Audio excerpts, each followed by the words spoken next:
She is a lawyer in New York City and she is 43 years old.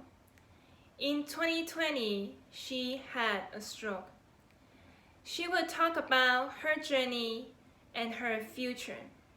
Please subscribe and see you later. My name is Geannetta Jackson.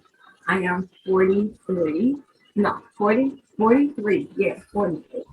Um, I was born in Chicago, Illinois, um, and I was born in the west side of Chicago, and it was a poor neighborhood, so it was filled with, gangs and um, drug dealers and things that I wanted to escape when I got older. That's when I um, so now I'm a lawyer, and my family moved from Chicago to um, Connecticut, um, and they're doing great. And I feel like you know my story um, took a big dive when I had this stroke, but then I realized that my stroke adds to my story.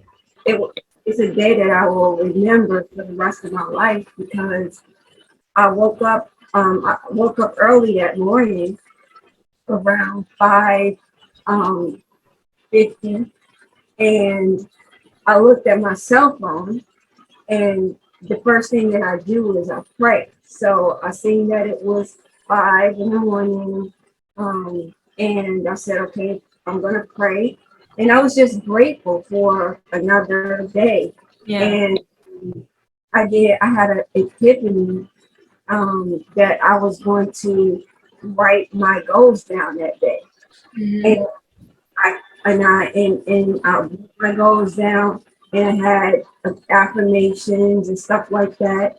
And then I called my boss because I was like, okay, maybe I should take the day off because I was doing like some um a lot of work, but then also too, it was that um I was just exhausted from the doing the that I do, and then some personal things just happening at my with my family.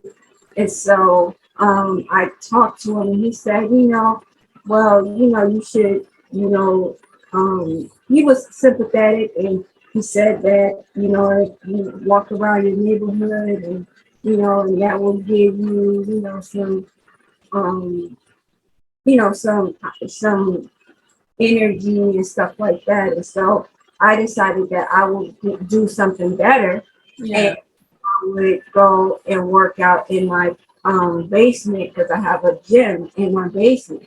I was getting up, I was um, getting the treadmill. I cut the treadmill on, and I wanted to type something in my phone. So I went to the next room and sat on the couch. Mm-hmm. I blacked out. And when I came back into, then it seemed like um, I could hear all the music was. I said, all right.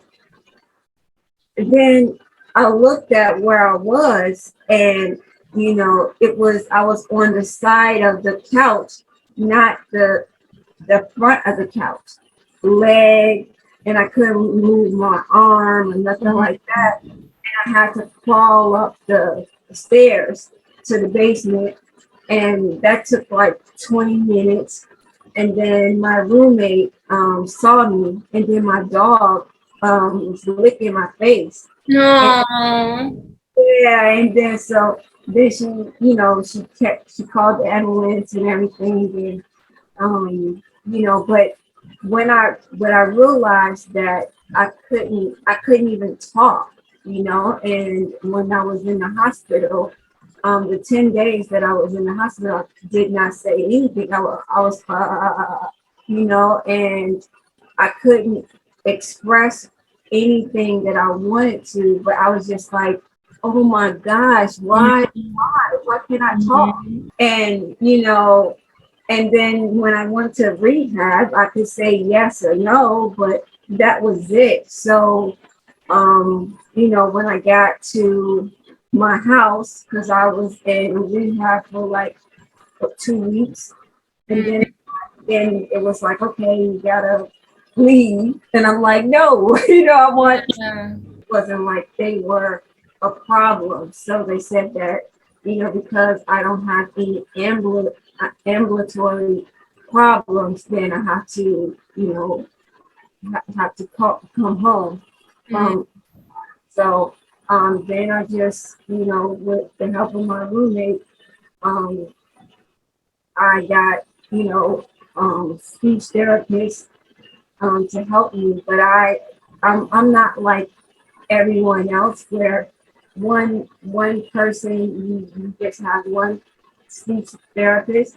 I have 7. Um, yes, and they all brought something different that I in different times. You know what I'm saying? But the most I've dealt with in the first 6 months or the first year was 6 to 5 speech therapists. During your hospital, during your stroke, are you angry? Did you angry? Did you sad? I was really sad because it's like I have this brain and I know what I want to say, but I couldn't express it. Yes. And that made me so angry. I mean, not angry. I was just sad, and I was like, "Why? Why did this happen?" Yeah.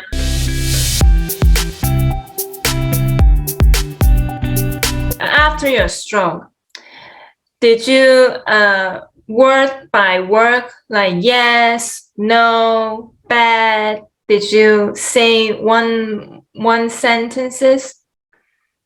Yeah, I think like how I approached it with one of my speech therapists.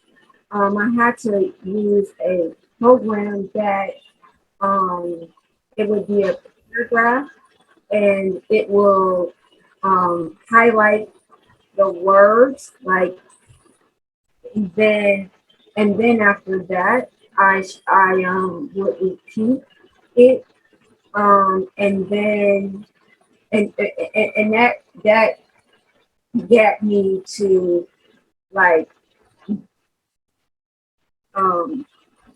to get familiar with reading. And so it was really good, but it was a struggle because I wasn't even talking as good as I'm talking now. I know. Yeah, so it was so hard, and it's still hard. I mean, I was always a calculator person, so I mean, I know my my Multiply. my multiplication.